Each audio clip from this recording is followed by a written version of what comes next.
গুলি খাইছে একটা।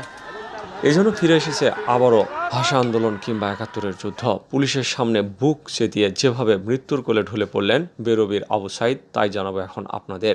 কোটা আন্দোলনকারীদের সঙ্গে সংঘর্ষে পুলিশের গুলিতে রংপুরের বেগম রোকেয়া বিশ্ববিদ্যালয় বেরবির এক ছাত্র নিহত হয়েছেন। ওই শিক্ষার্থীর নাম আবু সাইদ, তার বয়স ২৫ বছর। মঙ্গলবার দুপুর ২:৩০টার দিকে ক্যাম্পাসের সামনে এই ঘটনা ঘটে। আবু সাইদের মৃত্যু সংক্রান্ত কয়েকটি ভিডিও ফুটেজ আমাদের হাতে এসেছে। ভিডিও ফুটেজে দেখা যায় পুলিশের সাথে সংঘর্ষ চলাকালীন আবু সাইদ পুলিশের গুলির মুখে এসে হাত মেলে দাঁড়িয়ে থাকেন। এক পর্যায়ে পুলিশের গুলি খেয়েও দাঁড়িয়ে থাকার চেষ্টা করেন তিনি। এই দৃশ্য দেখে আন্দোলনকারীরা প্রথমে সাইদুলকে সরিয়ে নিতে চাইলে এই শিক্ষার্থী সরে যাননি, কিন্তু বেশিক্ষণ নিজেকে স্থির রাখতে পারেননি তিনি।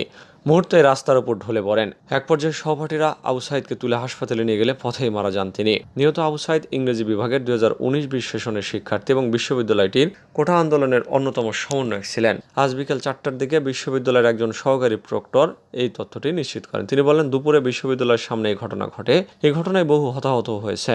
এদিকে রংপুর মেডিকেল কলেজ থেকে মৃত্যুর বিষয়টি নিশ্চিত করে বলা হয়েছে, নিহত আবু সাইদের বাড়ি রংপুর জেলার পীরগঞ্জ উপজেলায়। প্রত্যক্ষদর্শী সূত্রে জানা যায়, দুপুরে কোটা আন্দোলনকারীরা রংপুর শহরে বিশ্ববিদ্যালয়ের ১ নং গেটে অবস্থান নিলে সেখানে পুলিশ তাদের ছত্রভঙ্গ করতে কয়েক round tear shell, rubber bullet ছোড়ে।